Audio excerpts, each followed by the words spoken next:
Hello friends, welcome to my channel study for you. So guys, जैसा कि आज जो आपका एसएससी जीडी का 7 फरवरी के फर्स्ट शिफ्ट का एग्ज़ाम हो गया है दोस्तों, जिसका जो है मैं आपको बिल्कुल 100% एक्यूरेट आंसर के साथ जो है इस वीडियो में बताऊँगा। तो देख लेते हैं कि किस प्रकार की जो है आज आपके 7 फरवरी के फर्स्ट शिफ्ट के एग्ज़ाम में जो है प्रश्न पूछे गए हैं। उससे पहले एक बात और दोस्तों, कि जिन्होंने भी अगर चैनल को सब्सक्राइब नहीं किया है तो एसएससी जीडी एग्ज़ाम से रिलेटेड पल पल की अपडेट के लिए जो है चैनल को सब्सक्राइब ज़रूर कर दीजिएगा। और बगल में ही आपको एक बेल आइकन यानी घंटे का निशान भी दिख रहा होगा, तो आप उसे भी जो है ज़रूर प्रेस कर दीजिएगा। तो चलिए वीडियो को स्टार्ट करते हैं। तो आपका पहला क्वेश्चन आया था कि 1951 से 1990 के बीच जो है कितने पंचवर्षीय योजनाएं जो वो हो चुकी थी। तो देखिए 1951 से 1990 के बीच जो है ये आपका 7 पंचवर्षीय योजना जो वो हो चुका था। तो 7 आपका करेक्ट आंसर होगा। और कैसे हो गया था, तो देखिए मैं आपको बता दूं कि जो पहली पंचवर्षीय योजना हुआ था ये आपका 1951 से 1956 तक रहा था। सेकंड पंचवर्षीय योजना की बात कर ले तो ये आपका 1956 से 1961 तक रहा था। तीसरी पंचवर्षीय योजना की जो अवधि है ये आपका 1961 से 1966 तक रहा था। चौथी पंचवर्षीय योजना की जो अवधि है ना ये आपका 1969 से लेकर जो है 1974 तक रहा था। पांचवी पंचवर्षीय योजना की जो अवधि है ये आपका 1974 से 1978 तक रहा था। छठी योजना की जो आपका अवधि है ना ये आपका 1980 से लेकर 1985 तक रहा था। और सातवीं पंचवर्षीय योजना की बात कर ले तो देखिए इसकी जो अवधि है ना ये आपका 1985 से लेकर 1990 तक रहा था। तो 1951 से 1990 तक आपका पूछा गया था। तो सातवीं पंचवर्षीय योजना आपका करेक्ट आंसर होगा। इसके अलावा अगर आठवीं योजना की अवधि की बात कर ले तो ये आपका 1992 से 1997 तक रहा था। नौवीं पंचवर्षीय योजना की जो अवधि है ना ये आपका 1997 से वर्ष 2002 तक रहा था। 10वीं पंचवर्षीय योजना की जो अवधि है ना ये आपका 2002 से लेकर 2007 तक रहा था। 11वीं पंचवर्षीय योजना की जो अवधि है ये आपका 2007 से लेकर 2012 तक रहा था। और 12वीं पंचवर्षीय योजना की जो अवधि है ना ये आपका 2012 से 2017 तक रहा था। और अंतिम जो आपका पंचवर्षीय योजना रहा था ये आपका 12वीं पंचवर्षीय योजना ही रहा था। तो ये सारे फैक्ट जो आपको ध्यान में रखना है।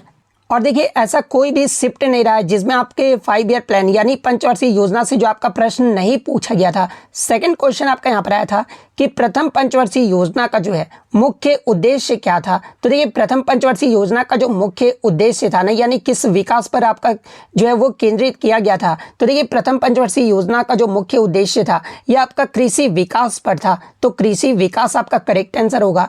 इसके अलावा बात कर ले प्रथम पंचवर्षीय योजना जो ये आपका किस मॉडल पर आधारित था। तो ये आपका हेराल्ड डॉमर मॉडल पर आधारित था। और दूसरी पंचवर्षीय योजना जो था ना ये आपका पीसी महालनोबिस मॉडल पर आधारित था। तो ये पॉइंट भी आप ध्यान में रखिएगा। इसके अलावा बात कर ले प्रथम पंचवर्षीय योजना का जो है लक्ष्य जो आपका वृद्धि दर है ये कितना रखा गया था। तो ये आपका 2.1% रखा गया था। लेकिन जो आपका वास्तविक वृद्धि दर जो हुआ था ना ये आपका 3.6% हुआ था। यानी ये जो आपका प्रथम पंचवर्षीय योजना रहा था ये जो आपका सफल रहा था। तो ये पॉइंट भी आप ध्यान में रखिएगा। वहीं अगर दूसरी पंचवर्षीय योजना का अगर उद्देश्य पूछा जाए तो देखिए इसका जो उद्देश्य रहा था ना ये देश के औद्योगिक विकास पर था। तीसरी पंचवर्षीय योजना का जो उद्देश्य था ये आपके देश के अर्थव्यवस्था को स्वतंत्र बनाना था। और चौथी पंचवर्षीय योजना का जो उद्देश्य था ना ये आपके विकास के साथ स्थिरता और आत्मनिर्भरता की उपलब्धि जो वो प्राप्त करना था। तो ये सारे फैक्ट जो आपको ध्यान में रखना है। नेक्स्ट आपका यहाँ पर आता है कि भरतनाट्यम किस राज्य का जो है एक शास्त्रीय नृत्य है। तो देखिए भरतनाट्यम की बात कर ले तो ये जो आपका तमिलनाडु राज्य का जो है एक शास्त्रीय नृत्य है। तो तमिलनाडु आपका करेक्ट आंसर होगा। इसके अलावा मैं आपको बता दूं कि संगीत नाटक एकेडमी के अनुसार आपके 8 शास्त्रीय नृत्य को दर्जा जो वो प्रदान किया गया है। और वो 8 शास्त्रीय नृत्य कौन कौन से हैं। तो पहला तो आपका भरतनाट्यम हो गया जो कि आपका तमिलनाडु का शास्त्रीय नृत्य है। सेकंड जो हो गया ये आपका कथकली हो गया जो कि आपका केरल का शास्त्रीय नृत्य है। थर्ड जो हो गया ये आपका मोहिनीअट्टम हो गया, ये भी आपका जो है केरल का एक शास्त्रीय नृत्य है। फिफ्थ जो आपका फोर्थ जो हो गया ना ये आपका सत्रिया नृत्य हो गया जो कि आपका असम राज्य का एक शास्त्रीय नृत्य है। फिफ्थ जो हो गया ये आपका मणिपुरी हो गया, मणिपुरी जो है ये आपका मणिपुर का शास्त्रीय नृत्य है। और इसके अलावा सिक्स्थ जो हो गया ये आपका ओडिसी हो गया, ओडिसी जो है ना ये आपका उड़ीसा का शास्त्रीय नृत्य है। सेवेंथ जो हो गया ना ये आपका कथक हो गया, और कथक जो है ये आपका उत्तर प्रदेश का एक शास्त्रीय नृत्य है। और आठवां जो है ये आपका कुचिपुड़ी है, और कुचिपुड़ी जो है ना ये आपके आंध्र प्रदेश राज्य का जो है एक शास्त्रीय नृत्य है। तो ये सारे फैक्ट जो आपको ध्यान में रखना है। लेकिन जब क्वेश्चन में ये रहे कि संस्कृति मंत्रालय के अकॉर्डिंग कितने शास्त्रीय नृत्य को दर्जा जो वो प्रदान किया गया है, तो देखिए जब क्वेश्चन में आपका संस्कृति मंत्रालय रहे ना, तो इनके अकॉर्डिंग जो है 9 शास्त्रीय नृत्य को दर्जा जो वो प्रदान किया गया है। और 9वां शास्त्रीय नृत्य कौन सा है संस्कृति मंत्रालय के अकॉर्डिंग, तो ये आपका छऊ नृत्य है। तो ये पॉइंट भी आप ध्यान में रखिएगा।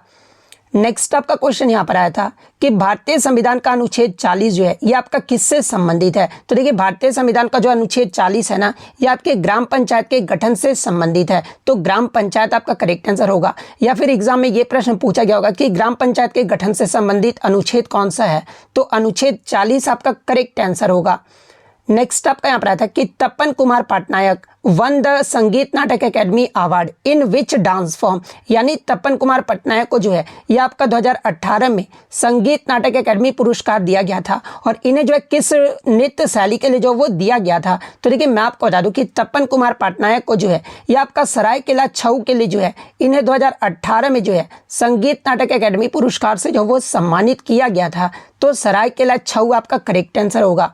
इसके अलावा एग्जाम में यहाँ से एक प्रश्न पूछा जाता है कि जो आपका ये जो आपका छऊ है ना, इसमें कितने मुख्य शैलियाँ होती है। तो देखिए छऊ नृत्य के जो है ये आपके 3 मुख्य शैलियाँ होती है। और वो 3 मुख्य शैलियाँ कौन कौन सी है, तो पहला आपका सरायकेला छऊ है जो कि आपका झारखंड राज्य का जो है लोक नृत्य है।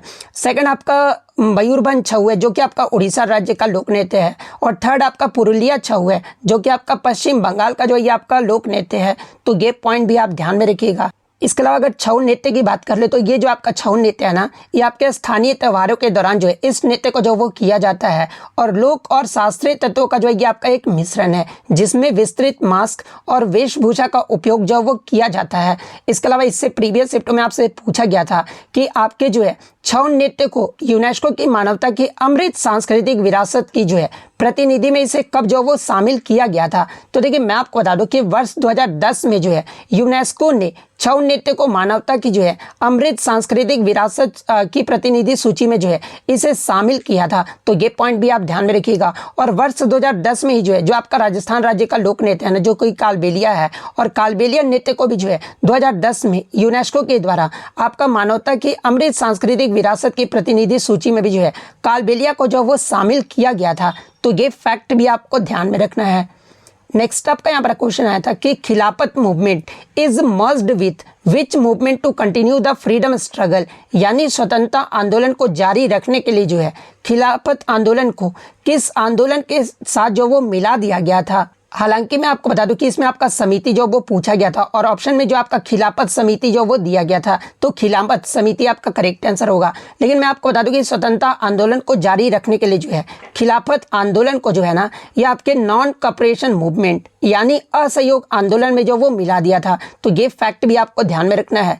इसके अलावा अगर खिलाफत आंदोलन की बात कर ले तो देखिए खिलाफत आंदोलन जो था ना, ये भारत में एक अखिल इस्लामीय ताकत था जो कि आपका 1919 में ब्रिटिश राज के दौरान भारत के मुस्लिम समुदाय के बीच जो है एकीकरण के प्रतीक के रूप में जो है इसे तुर्क खलीफा को जो है ये आपका पुनर्जीवित करने का लक्ष्य के साथ जो है ये आपका जो वो शुरू किया गया था। और देखिए खिलाफत आंदोलन का जो नेतृत्व है ये किसने किया था, तो देखिए खिलाफत आंदोलन का जो नेतृत्व है ना, ये शौकत अली और मोहम्मद अली दोनों ने जो है ये इनके द्वारा ही जो है आपका खिलाफत आंदोलन का नेतृत्व किया गया था।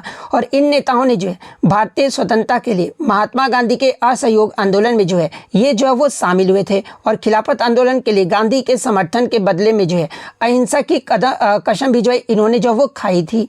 इसके अलावा एग्जाम में यहाँ से एक प्रश्न पूछा जाता है कि किसके शासनकाल के दौरान भारत में खिलाफत आंदोलन जो है आपका शुरू किया गया था। तो ये आपके चैम्पफोर्ड के शासनकाल में जो है ये आपका खिलाफत आंदोलन जो वो शुरू किया गया था।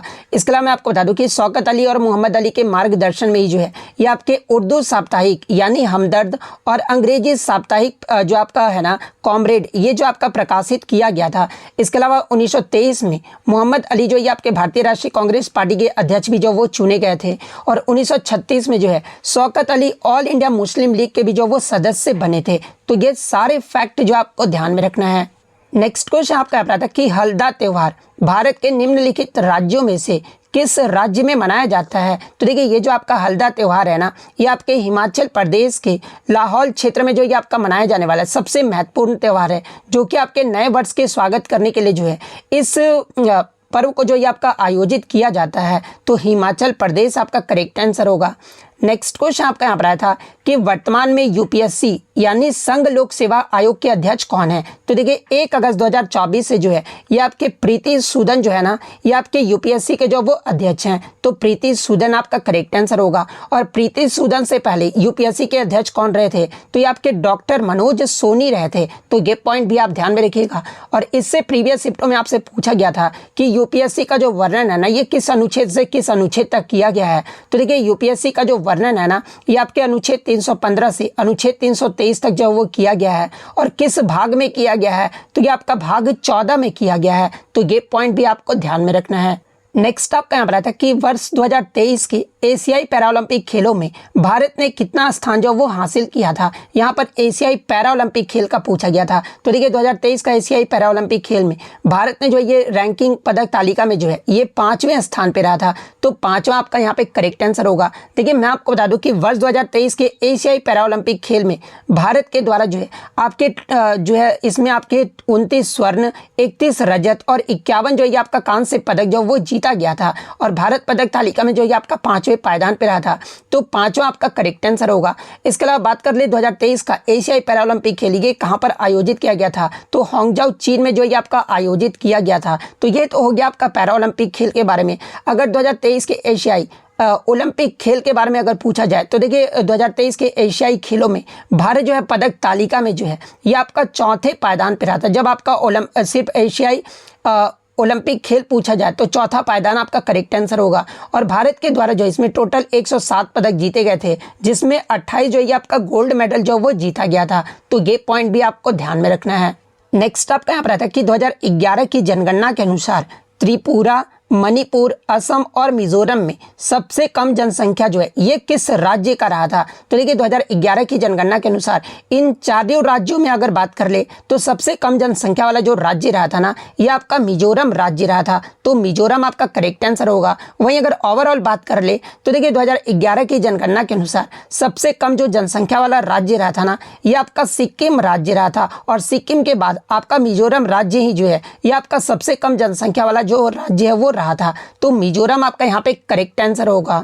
नेक्स्ट आपका यहाँ पर आता है कि which among the following is not a part of the state executive, यानी निम्नलिखित में से कौन जो है राज्य कार्यकारिणी का हिस्सा नहीं होता है। तो देखिए मैं आपको बता दूं कि जो आपके महाधिवक्ता और विधानसभा अध्यक्ष होते हैं ना, यानी एडवोकेट जनरल जिन्हें महाधिवक्ता कहा जाता है, और असेंबली स्पीकर यानी विधानसभा जो अध्यक्ष होते हैं ना, ये आपके राज्य कार्यकारिणी का हिस्सा नहीं होते हैं। तो इन दोनों में से जो भी ऑप्शन में दिया गया होगा वो आपका यहाँ पे करेक्ट आंसर होगा। इसके अलावा बात कर ले राज्य कार्यकारिणी का हिस्सा कौन होते हैं। तो देखिए राज्य कार्यकारिणी में आपके कौन कौन शामिल होते हैं, तो ये आपके राज्यपाल शामिल होते हैं, मुख्यमंत्री होते हैं और कैबिनेट मंत्री होते हैं। तो ये पॉइंट भी आप ध्यान में रखिएगा। तो ये तो हो गया आपका राज्य के बारे में। अगर संघ के बारे में पूछा जाए तो देखिए भारत सरकार के संघ कार्यकारिणी में आपके राष्ट्रपति, उपराष्ट्रपति, प्रधानमंत्री, मंत्रिपरिषद और भारत के महान्यायवादी जो वो शामिल होते हैं। और इनमें शामिल कौन नहीं होते हैं, तो देखिए भारत के मुख्य जो न्यायाधीश होते हैं ना, ये संघ के कार्यकारिणी का हिस्सा नहीं होते हैं। तो ये फैक्ट भी आपको ध्यान में रखना है। नेक्स्ट आपका यहाँ पर आता है कि the oil fields regulation and development amendment bill 2024 was introduced by which ministry, यानी तेल क्षेत्र विनियमन और विकास संशोधन विधेयक 2024 जो है ना, ये किस मंत्रालय के द्वारा जो वो पेश किया गया था। तो देखिए मैं आपको बता दूं कि तेल क्षेत्र संशोधन विधेयक 2024 को जो है ये आपका 5 अगस्त 2024 को जो है इसे राज्यसभा में जो वो पेश किया गया था। और इस विधेयक को जो है तेल क्षेत्र अधिनियम 1948 में जो ये आपका संशोधन जो वो करता है। और ये जो अधिनियम है ना, ये प्राकृतिक गैस और पेट्रोलियम की खोज और निष्कर्षण को जो ये आपका नियंत्रित करता था। और ये जो आपका किस मंत्रालय के द्वारा पेश किया गया था, तो इसे जो आपका केंद्रीय पेट्रोलियम एवं प्राकृतिक गैस मंत्री हरदीप सिंह पुरी के द्वारा जो है राज्यसभा में तेल क्षेत्र संशोधन विधेयक 2024 को जो वो पेश किया गया था। तो केंद्रीय पेट्रोलियम एवं प्राकृतिक गैस मंत्री आपका करेक्ट आंसर होगा।